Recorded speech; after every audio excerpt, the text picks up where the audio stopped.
Everyone,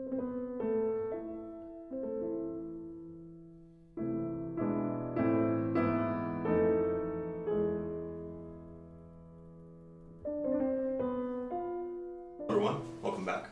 I'm very excited to be taking you today on a journey through William Shakespeare's The Tragedy of Macbeth. Now, this play was first performed in the early 1600s, and the content is concerned with a historical event about 500 years before that in Scotland, and with the rebellion there.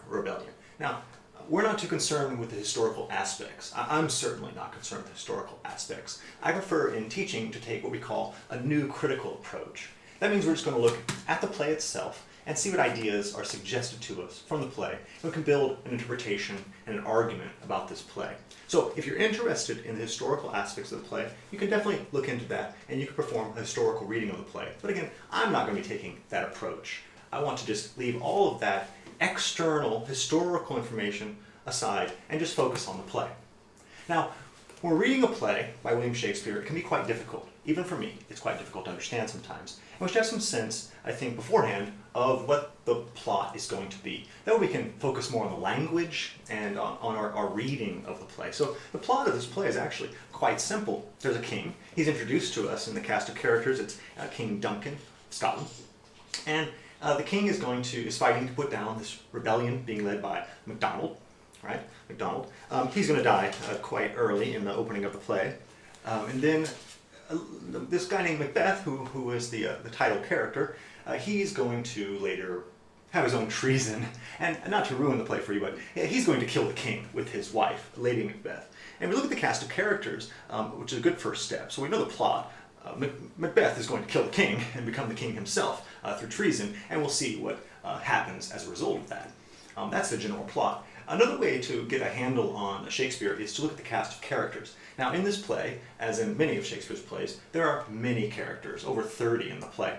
But it's actually quite easy to follow along as far as the characters, because many of them don't even, in my opinion, require characterization. They are really functions in the text. The characters that we need to know primarily about are Macbeth, Lady Macbeth, Banquo, and then everyone who's on the king's side. The Thanes, his sons. As long as we basically see the play as divided into two camps, the king's camp and Macbeth's camp, then it's easy, I think, to follow along with the events of the play. And it's even easier because the people on Macbeth's side are very few, very limited. He and his wife stand alone in the play as the traitors, once we discover that they are the traitors, which you already know. The other characters in the play that are of some significance are the witches, and they're the weird witches, and indeed they are quite weird. We'll try to piece apart what their role is in the play.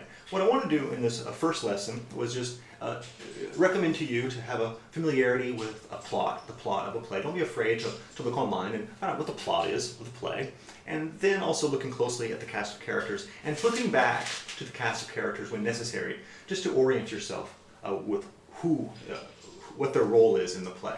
So those are just two pieces of advice to kind of get a handle of the play. Be familiar with the plot and look at the cast of characters. Now, what I want to do in this lesson, though, is introduce what I'm going to be reading as the theme of the play.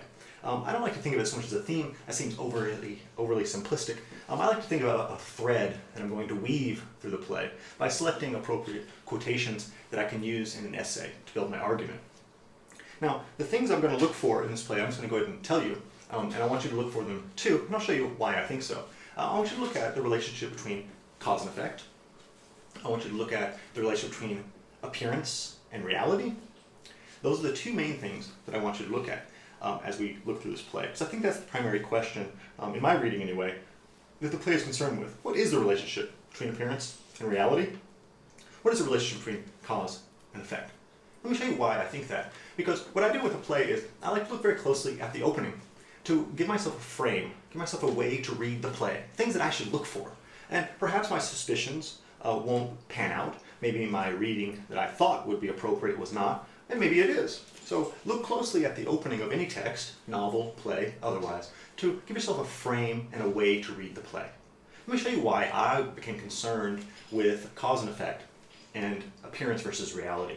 Look at the opening setting of Act 1, Scene 1. The setting is described in the footnote in the Norton edition as an open place, Now, what this suggests to me is possibility, the unknown. Anything could happen. Despite me knowing the plot of the play, the characters in the play don't know the plot of the play, right? It's unknown to them what's going to happen. It's open. Who knows when we have this open place? And we'll watch how this openness of the play, as the play progresses, begins to be closed off into more limited possibilities. Now, we're introduced in the opening to these witches, thunder and lightning, these other things that are unknown, right? Unpredictable. Where will the lightning flash? When will it? We're not quite sure. And look at what the questions that the witches ask. Look at the key words. When shall we three meet again? When? Where? The place. The word when 3 or 4 times. Where, when, and where. Now, when is, of course, dealing with time. And where is dealing with space. Now, the relationship between cause and effect is indeed involved with time and space. I don't want to go to physics lessons here, but we should understand that there is some suggestion of possibility, openness, and time and space, when and where, when and where. And the language of the witches, too, gives a sense of the unknown and of possibility, right? Because they consistently rely upon these, what I'm going to call antithetical, right? These antithetical collocations, right? Or just these antitheses. Now, what is an antithesis?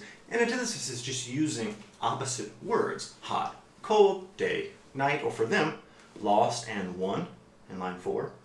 Fair is foul and foul is fair. These antitheses seem to cancel each other out. How can a battle be both lost and won? Well, it's lost for one side and won for the other, but which side? It's unknown. It could go either way, right? It could go either way. Now, in this point, in this open place, the cause that's going to lead to the multiple effects of the play has yet to occur. When they say fair is foul and foul is fair, well, all things are equal whenever we do not yet know what has happened, right? We don't know yet. We also see the second witch in the opening there around line 3. She says the hurly-burly. Now, the hurly-burly here is an onomatopoeia, right? The sound itself is supposed to suggest this sense of chaos and the unknown. And I'm also going to call it possibility. Who knows what's going to happen? And this juxtaposed with witches, these frightening creatures, right? We find out later they're women, but they have beards. They're sinister, right? They're sinister, and we'll see more of their like insidious, sinister nature later in the play. But we open with these ideas of possibility, and so fearful, the fear of the unknown, the fear of the unknown. When we get into Act 1, Scene 2, an alarm sounds. This alarm is an event, right? An event occurs. So when a new event occurs, we are alarmed, and then perhaps we normalize it. But something has happened, right? A cause has happened. Now, whenever we think about the idea of cause and effect, let me just comment upon this here briefly. So, if you think of cause and effect as linear, it means that we have a cause, and then it has an effect, which has another effect, and it goes 1, 2, 3. It's in sequence. That's how we might normally think of history or of time itself, as one event following another. But is that very accurate? Is that very accurate? Because doesn't one cause have multiple effects? And they're not necessarily linear. We might think of like a single cause happening and then it has multiple effects. And then each of those effects has multiple effects. And it builds out in this kind of neuron-like structure. It's what some people call a rhizome, this rhizomatic structure of cause and effect, where one effect, right, may even have multiple causes. And one cause, multiple effects. It's not so simple. I think you're going to see in this play that that's part of the problem with the play is how can we begin to predict an effect from any cause? How can we even know the cause of any effect? Take a look in Act 1, Scene 2, and I think these ideas start to be suggested to you. We already saw in Act 1, Scene 1, the idea of time and space, when and where, right? The unknown, possibility. Now an alarm is sounded, and we meet a bleeding captain. So the captain has come to the king to report upon the battle where MacDonald is leading a rebellion, right? And the battle's not going well. So the captain shows up, covered with blood, and the king says, "What bloody man is that?" He can report as seemeth by his plight of the revolt, the newest state.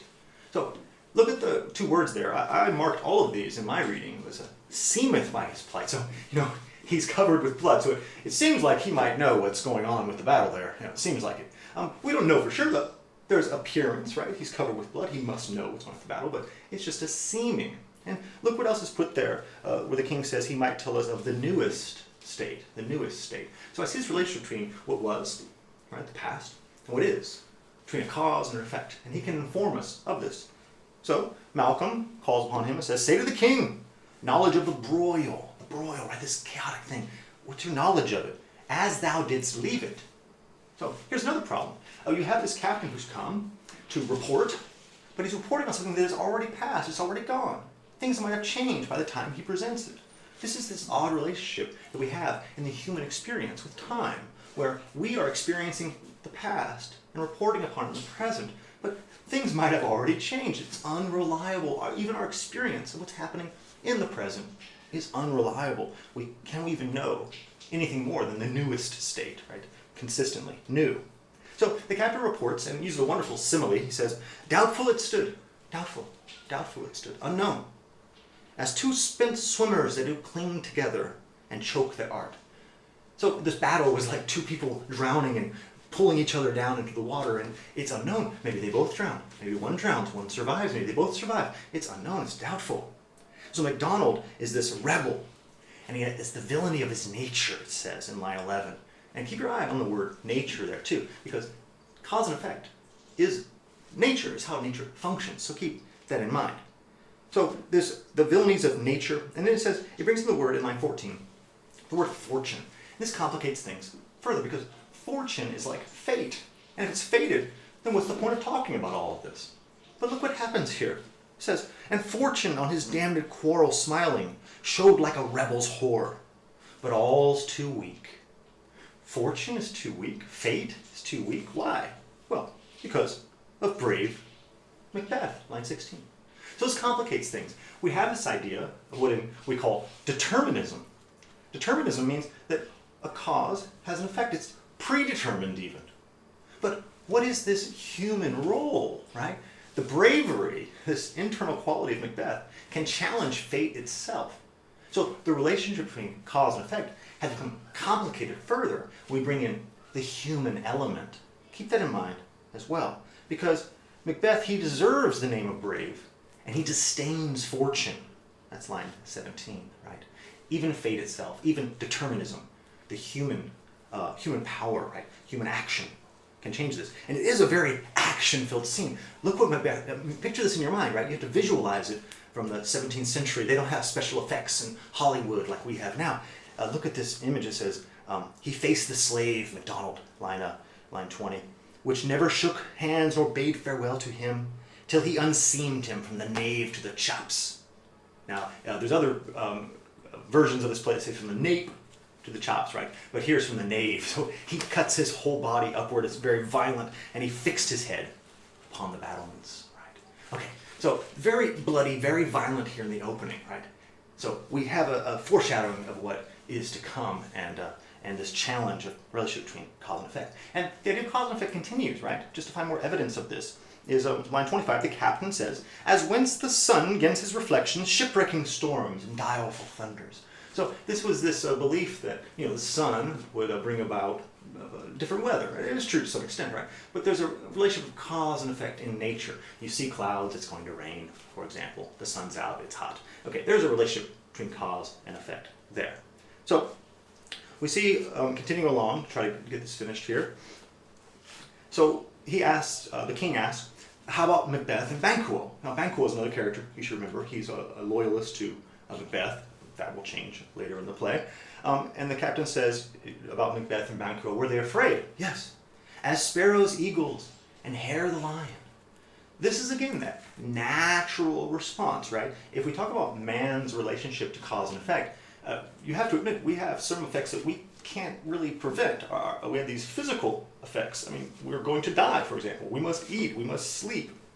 These are things that we cannot deny, despite any part of our character. So I see here this dichotomy, this relationship between the physical, my physical body, which is subject to the laws of nature, and my mental self, which can challenge those laws, like brave Macbeth disdains fate. So I want to point out a little device being used here. We might know about personification or also called anthropomorphication. The opposite of those is zoomorphication. We take anthropomorphication, drop that prefix of anthro, and add in zo, and we get animal. So when he says sparrows, eagles, and hares, a lion, right? Comparing humans to animals. But again, I think that the suggestion here is about our natural, our animal nature, and how it is subject to the laws of cause and effect and the laws of nature. So when we look at the characters later who are zoomorphized, who are related to animals, we can think about how that might play into this reading. Okay, let me just move along here. We see that the king says to the captain says, quite funny, "My gashes cry for help." They've been here talking to this guy the whole time, and he's just bleeding, he's bleeding. So he says, "My gashes cry for help." And of course, that's personification. Gashes crying for help is personification. But again, there's that cause and effect. And the king says, "So well thy words become thee as thy wounds." Words and wounds. Words there, mental, and wounds, physical. So, of course, our words, we have control over those, but our physical bodies, they cry for help with like these gashes bleeding. Okay, so in the opening there, I just wanted to give you a way to kind of look at the play as you read through it and look for seeming versus being, appearance versus reality, cause and effect, and see if that reading of the play helps you to come up with your own interpretation. And I'll continue with the play in our next lesson.